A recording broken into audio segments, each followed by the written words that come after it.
Good morning, everyone. Happy Monday.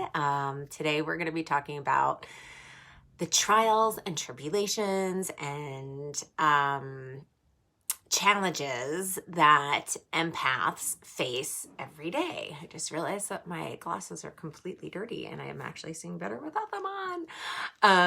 And so you may or may not have heard, but I mean, just being an empath, it's like everything comes across my way. But you may have heard that being an empath is a curse. And it is if you, A, don't know that you are one, and B, know that you're one and you don't know how to work with it. Okay. And so today I wanted to talk with you guys about some common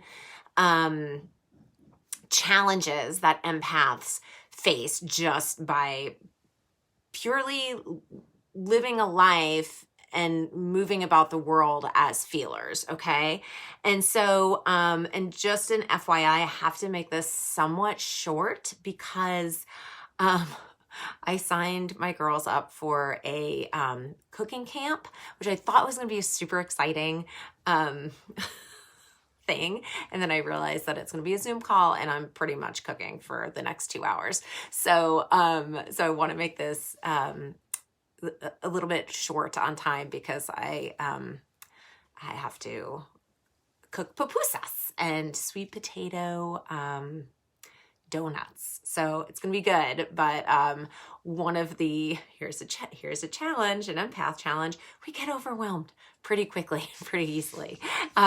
Okay. So one of the things is, aside from getting overwhelmed, but we get overstimulated a lot, and so again, if something is like, kind of nice, like we're going to be like, oh my God, this is, like our emotions and our feelings and our energy is that much more intense. We just feel everything super intensely. My high school friend Ruth, who's actually in this group, just posted what your two movies are. When you see them on TV, you have to watch them. And I wrote When Harry Met Sally and The Color Purple. And then when she responded, I was like, I sob every time I watch The Color Purple because I just feel it so intensely. And it's just such a powerful, amazing movie that if you have not seen it, go watch it. It's amazing.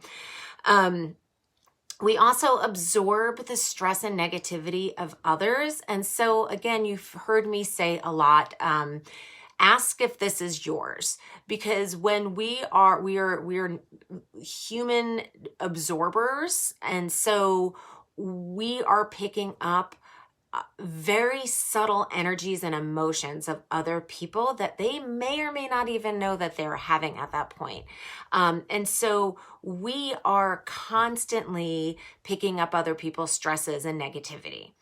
And because of this, we get emotional hangovers. Like if you get into something with your partner or a family member and, and you feel everything intensely, we also get like an emotional hangover. We're just like zapped and drained from it. Along with being an empath, there is something called an HSP, which is a highly sensitive person. And so we're also that. And what that means is we are highly sensitive to sound, to light, to smell. Oh my God, when I was pregnant, it was off the charts too. Touch. And when I say touch, Zoe, one of my daughters, and I back in the day, pre-COVID, we would go into Anthropology, like literally just to like feel all the clothes because it just feels so good. We're also major lovers of comfy clothes. So it might be you, it might be a child that you have that, so it's like anything that's constricting or just not comfortable. Like high heel shoes, like I'll literally wear them like twice a year if I have to like go someplace fancy. But otherwise, I'm in like Birks in the summer and Uggs in the winter, and I just want to be comfortable all the time because my heightened sensitivity can't stand being uncomfortable. Also temperature, like we are very sensitive to temperature. So if it's like cold, it's freezing. If it's hot, it's freaking ridiculously hot. And so Rob always kind of jokes that my perfect temperature is between like 78 and 82. And it's kind of true. He kind of really knows me really well. And luckily he has a good sense of humor because living with an empath and an HSP could be pretty challenging. And I will get to that next month because I'm going to do a whole Facebook Live on empaths and relationships. So check that one out when I get to it. And we feel emotionally burnt out. And so because we feel things so deeply and intensely, that hangover and that burnout is high.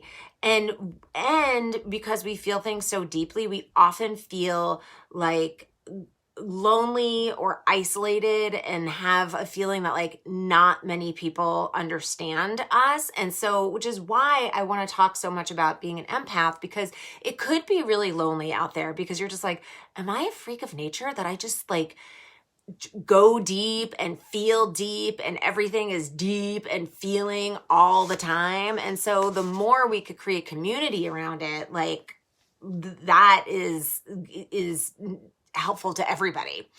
Along with all of these like emotional and feeling aspects, like because we are these absorbers and sponges, we are prone to adrenal fatigue, autoimmune disorders, and chronic fatigue. And so also along with that, depression, anxiety, panic attacks, and seasonal affective disorder.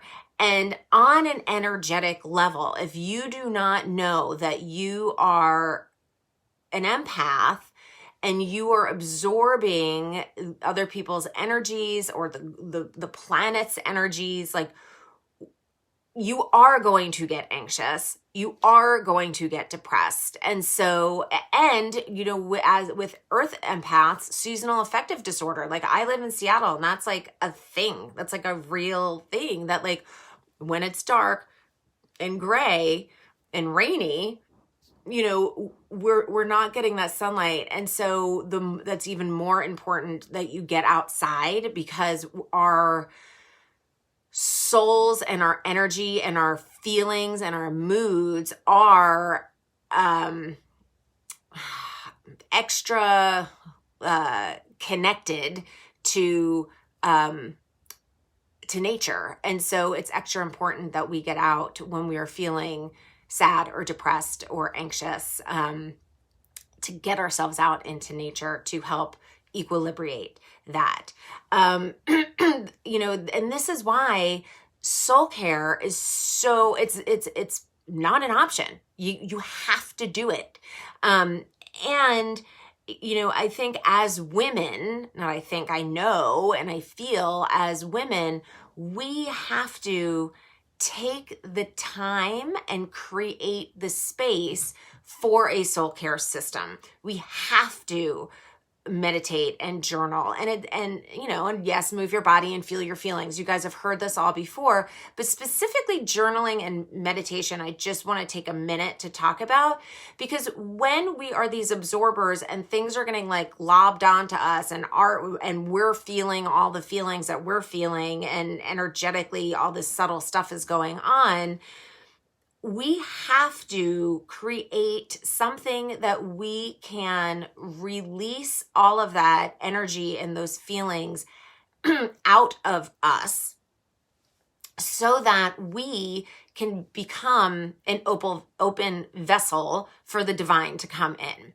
And so when we clear out our emotional baggage and gunk, it's like it's giving and receiving, and empaths are overgivers. We're people pleasers, and and have a lot of codependency challenges, and it's constantly giving. Even if you're not an empath and you're a woman, that is what we've been conditioned to do by the patriarchy that is essentially crumbling to the ground right now, which I'm pretty damn psyched about. But because of that, we have to unpack all of that garbage so that we could find our worth and receive it. And when you sit in meditation and when you journal, you are opening that vessel to receive, because you're clearing it out. It's like spiritual Drano. Like, you want to, like, you know, get the emotional crap out, and then when that happens, the spiritual stuff comes in. Like, that's the whole concept of all the work that I do. So soul care is a must. We have to release the gunk through meditation and journaling and expressing yourself and healing yourself, so that we can tap into that empath energy, the spiritual energy, that we are divinely gifted and made out of. So then the whole empath isn't a curse, and it's actually a total amazing gift. I am going to go make pupusas and these sweet potato donuts, which sounds like totally awesome. And I will see you next week. And that is all about being an empath and your career. So tune in for that. Bye.